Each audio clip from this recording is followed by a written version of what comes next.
IGRS में प्रदेश स्तर पर थानों की रैंकिंग में वाराणसी कमिश्नरेट के 3 थानों ने पहला स्थान प्राप्त किया है। ये थाने हैं आदमपुर, दशाश्वमेध और सिगरा।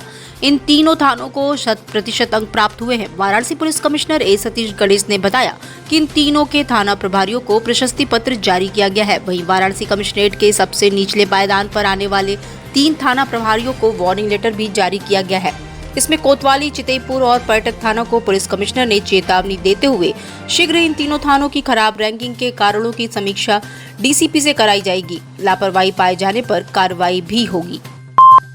स्मार्ट सिटी प्रोजेक्ट के तहत गंगा में चलने वाली सभी नावें देव दीपावली से पहले CNG से संचालित होंगी। इसके साथ ही नावों पर सुरक्षा उपकरण भी होंगे। देव दीपावली से पर्यटकों और काशीवासियों को ये सुविधा मिलने लगेगी। स्मार्ट सिटी के मुख्य महाप्रबंधक D वासुदेवन ने बताया कि अब डीजल से चलने वाली नावें पूर्णतः बंद हो जाएंगी। सभी नावों को CNG में बदला जा रहा है। करीब 650 नावों को CNG में बदला जा चुका है। करीब 500 और नावों को CNG में बदलने का काम हो रहा है। सभी नावों की बार कोडिंग भी की जा रही है। मुख्य प्रबंधक ने बताया कि अब तक 80% नावों को CNG में बदलने का काम हो चुका है। शेष 20% नावों को देव दीपावली से पहले CNG में बदल दिया जाएगा। हमारा ये भी प्रयास हो रहा है सब में सेफ्टी का जितनी सुविधा है वो भी सब में उपलब्ध हो। तो ये जो है देव दिवाली से एक सुरक्षित पोल्यूशन फ्री बोट जर्नी जो है पिलग्रिम्स और टूरिस्ट और सबको मिले हैं। ये हमारा कोशिश है। महीने से आप लोग CNG में ये तो 1-1.5 साल से कार्यक्रम चल रहा है। तो हमारा टारगेट हम लोग अपना रखे हैं देव दिवाली तक इसको कंप्लीट करना चाहिए। कितनी बची है? एक 650 बोट की करीब है। अभी हमारा 500 अधिक हो गया है। अभी पूरा फुल फ्लेज्ड है, बार फुटिंग में चल रहा है। बहुत शीघ्र खत्म कर रहे हैं। एक लास्ट क्वेश्चन है सर, इसका सबसे बड़ा एडवांटेज क्या होगा? एडवांटेज तो आप खुद ही जानते हैं। एक CNG जो है पोल्यूशन कम करता है, साउंड पोल्यूशन भी कम, एयर पोल्यूशन भी कम, और इसके अलावा एक एनवायरनमेंट फ्रेंडली है। कार्बन एमिशंस को कम करना पूरा भारत का जो है कमिटमेंट है। इसको पूरा करने में एक और कदम होगा। धन्यवाद। ज्ञानवापी परिसर में मिले कथित शिवलिंग की वैज्ञानिक जांच के मामले में शुक्रवार को जिला जज AK विश्वेश की अदालत में सुनवाई हुई। मुस्लिम पक्ष शिवलिंग की जांच का विरोध कर रहा है, जबकि हिंदू पक्ष के अधिवक्ता विश्वशंकर जैन ने जांच की मांग फिर दोहराते हुए अपना स्पष्टीकरण दिया है। मुस्लिम पक्ष ने शिवलिंग की जांच के समर्थन में दिए गए प्रार्थना पत्र पर अपनी आपत्ति दाखिल करने के लिए अदालत से समय मांग लिया है। कोर्ट मुस्लिम पक्ष को आपत्ति दाखिल करने का समय देते हुए अगली सुनवाई की तिथि 11 अक्टूबर निर्धारित कर दी है। गौरतलब है कि ज्ञानवापी परिसर के सर्वे के दौरान 16 मई को हिंदू पक्ष ने शिवलिंग मिलने का दावा किया था, जबकि मुस्लिम पक्ष उसे फव्वारा बता रहे थे। उसमें दोबारा माननीय न्यायालय ने उसकी क्लैरिफिकेशन के लिए आज लगाया था। माननीय न्यायालय ने जब कोर्ट बैठी तो उन्होंने ये कहा कि इस केस में ऑर्डर पास करने से पहले हम कुछ क्लैरिफिकेशन चाहते हैं, और हमने अपना क्लैरिफिकेशन कोर्ट के सामने दे दिया है। मुस्लिम पक्ष उस पर अपना प्रत्युत्तर देगा, जिसके लिए 11 अक्टूबर मंगलवार को लगाया है 2 बजे। माननीय न्यायालय उनको सुनने के बाद इसमें अपना ऑर्डर पास। 11 अक्टूबर को क्या मान के चले कि फैसला 11 अक्टूबर को माननीय न्यायालय मुस्लिम पक्ष को सुनेगा, जो इसमें अपना प्रत्युत्तर देना चाहते हैं आज जो हमने क्लैरिफिकेशन दिया था, और उसके बाद 11 अक्टूबर के बाद माननीय न्यायालय इसमें अपना फैसला सुनेगा। ज्ञानवापी श्रृंगार गौरी केस की सुनवाई शुक्रवार को जनपद न्यायाधीश की अदालत में हुई। इससे पहले काशी में हवन पूजन का क्रम भी शुरू हो गया। लोगों ने हवन पूजन कर हिंदुओं के पक्ष में फैसले के लिए भगवान से प्रार्थना की। दरअसल ज्ञानवापी परिसर में मिले कथित शिवलिंग को लेकर विवाद है। हिंदू पक्ष से शिवलिंग तो मुस्लिम पक्ष फव्वारा बताता है।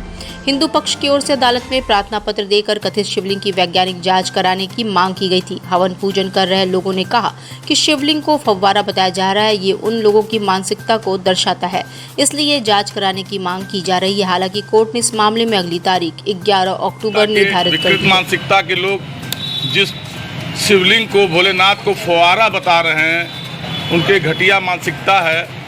इसीलिए ये जांच हो रही है कार्बन डेटिंग वाली। ईश्वर से हम लोग मना रहे हैं कि दूध का दूध और पानी का पानी हो।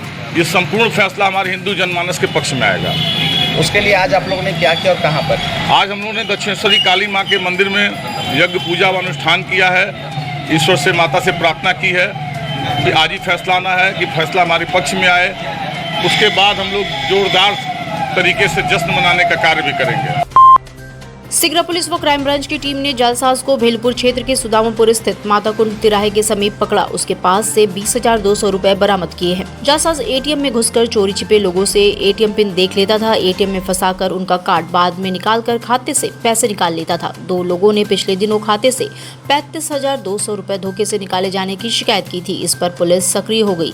जालसाज विशाल खन्ना के रूप में उसकी पहचान हुई है। उससे कड़ाई से पूछताछ की गई तो लोगों के खाते से पैसे निकालने की बात उसने स्वीकार की। बताया कि पहले एटीएम में सिक्योरिटी गार्ड की नौकरी करता था। उसे एटीएम कार्ड बदलने और पिन से पैसे निकालने का पूरा आइडिया था। नव्य भव्य श्री काशी विश्वनाथ धाम की महिमा जेल की 4 दीवारों के भीतर तक पहुंच गई है। नियम के तहत जिला जेल के बंदी जब बाबा के दर्शन के लिए विश्वनाथ धाम तक नहीं पहुंच पाए तो उन्होंने श्री काशी विश्वनाथ धाम का चित्र ही जेल की दीवारों पर उकेर दिया। अब हर रोज वे विश्वनाथ जी के दर्शन कर पाते हैं। पीएम मोदी के ड्रीम प्रोजेक्ट श्री काशी विश्वनाथ धाम के विस्तारित और सौंदर्यीकरण होने के बाद इसकी महिमा देश विदेश तक पहुंची है तो शिव भक्तों का हुजूम बाबा के धाम में उमड़ पड़ा। बाबा के दरबार की महिमा जेल तक भी पहुंची, लेकिन कानून की बंदिशों के चलते जेल के बंदी बाबा के चौखट तक नहीं जा सकते। लेकिन जहां चाह वहां राह की कहावत को चरितार्थ करते हुए बंदियों ने विश्वनाथ धाम की हूबहू तस्वीर जेल की दीवारों पर बना दी है। अब अधिकांश बंदी आस्था के साथ बाबा के इसी दरबार में रोजाना हाजिरी लगाते हैं। कैदी अपने गुनाहों की माफी भी मांगते हैं। बहुचर्चित अवधेश राय हत्याकांड के मामले की शुक्रवार को सुनवाई टल गई। विशेष न्यायाधीश एमपी एमएलए कोर्ट में विचाराधीन इस मुकदमे में बचाव पक्ष के अधिवक्ता श्रीनाथ त्रिपाठी ने अदालत में इस आशय का प्रार्थना पत्र दिया कि उनके चौकी के अगल बगल के 3 अधिवक्ताओं का निधन हो गया है। इसके कारण पूर्ण दिवस कार्य से विरत रहने व शोक प्रस्ताव पारित किया गया। ऐसे में आज गवाहों से जिरह व बयान की कार्यवाही नहीं हो सकेगी। इस पर अदालत में एडीजीसी ज्योति शंकर उपाध्याय व वादी के अधिवक्ता अनुज यादव व अधिवक्ता विकास सिंह ने भी सुनवाई स्थगित करने का अनुरोध किया। इसके बाद अदालत ने इस मामले में सुनवाई के लिए अगली तारीख 10 अक्टूबर नियत कर दी है। इस दौरान अदालत में मामले का आरोपी मुख्तार अंसारी वीडियो कॉन्फ्रेंसिंग के जरिए बांदा जेल से पेश हुआ। लालपुर पांडेपुर थाना क्षेत्र के एढ़े गांव में आयोजित होने वाले जय गुरुदेव के सत्संग में आने वाली भीड़ और सुरक्षात्मक तैयारियों का जायजा लेने शुक्रवार को पुलिस कमिश्नर ए सतीश गणेश महातत्व के साथ पहुंचे। पुलिस कमिश्नर के साथ अपर पुलिस आयुक्त अपराध व मुख्यालय संतोष कुमार सिंह, डीसीपी वरुणा जोन आरती सिंह, एडीसीपी वरुणा प्रबल प्रताप सिंह, एसीपी सारनाथ अमित श्रीवास्तव आदि रहे। पुलिस कमिश्नर ने आयोजकों से बात की और सत्संग के लिए आने वाली श्रद्धालुओं के बारे में जानकारी ली। इसके बाद पुलिस कमिश्नर ने सत्संग स्थल की ओर आने वाले मार्गों पर यातायात प्रबंध, फायर ब्रिगेड से लगातार फोर्स की तैनाती का निर्देश दिया। पीजी सीटें बढ़ाने की बहुप्रतीक्षित मांग को लेकर शुक्रवार को काशी हिंदू विश्वविद्यालय के आयुर्वेद संकाय के छात्र कुलपति आवास पहुंचकर धरने पर बैठ गए। इस दौरान कुलपति ने उनसे बात नहीं की और सुरक्षा अधिकारियों से उन्हें धरने से हटाने का प्रयास किया। इससे नाराज छात्रों व सुरक्षा अधिकारियों के बीच हल्की नोकझोंक हुई। छात्र पीजी की सीटें नियमानुसार बढ़ाने की मांग कर रहे हैं। आयुर्वेद संकाय के छात्रों का कहना है कि 15 सालों से पीजी सीटें बढ़ाने की मांग की जा रही है, लेकिन बीएचयू प्रशासन इस पर कोई निर्णय नहीं ले रहा है। कुछ देर के बाद आयुर्वेद संकाय के डीन प्रोफेसर के.एन. द्विवेदी कुलपति आवास पहुंचे। डीन ने छात्रों से 31 अक्टूबर तक धरना समाप्त करने और उसके बाद उनकी मांगों पर विचार करने का आश्वासन दिया है। 30 वर्ष का छात्र हूँ। हम लोग इसलिए बैठे ताकि हमारी पीजी डिपार्टमेंट ऑफ आयुर्वेदा में पीजी सीटों की वृद्धि नियमानुसार नहीं हो रही है। ठीक है, इसीलिए हम बैठे हैं और ये 15 सालों से हमारे संकाय में सीटों की वृद्धि हुई नहीं है। हम 3 साल से लगातार धरना किए जा रहे हैं। 3 या 4 बार हम यहीं पे धरना कर दिए जा चुके हैं। प्रशासन हमसे बार बार कहता है कि हम नियमानुसार बढ़ाएंगे सीटें, फिर शांत बैठ जाते हैं और ऐसा हर बार हुआ है। विश्व प्रसिद्ध रामनगर की रामलीला के 29वें दिन शुक्रवार को भरत मिलाप की लीला हुई। इससे पहले भगवान श्री राम, माता जानकी और भाई लक्ष्मण के अयोध्या आगमन की सूचना पाकर नगरवासी झूम उठे। जैसे ही श्री राम अयोध्या पहुंचे, रामनगर चौक पर बने मंच पर चारों भाइयों का मिलन देख लीला प्रेमी भावुक हो गए। मारे खुशी के हर हर महादेव और जय श्री राम के उद्घोष गूंजने लगे। गुरु वशिष्ठ ने श्री राम का कुशल क्षेम पूछा। राम ने भी सभी ब्राह्मणों को प्रणाम किया और माताओं के चरण स्पर्श किए और अयोध्या वासियों से मिले। उन्होंने सभी वानर भालुओं का परिजनों से परिचय कराया। अब श्री राम के राज्याभिषेक की तैयारी होने लगी। यहीं आरती के बाद आज की लीला को विश्राम दिया गया। अब 30वें दिन श्री राम राज्याभिषेक की लीला होगी।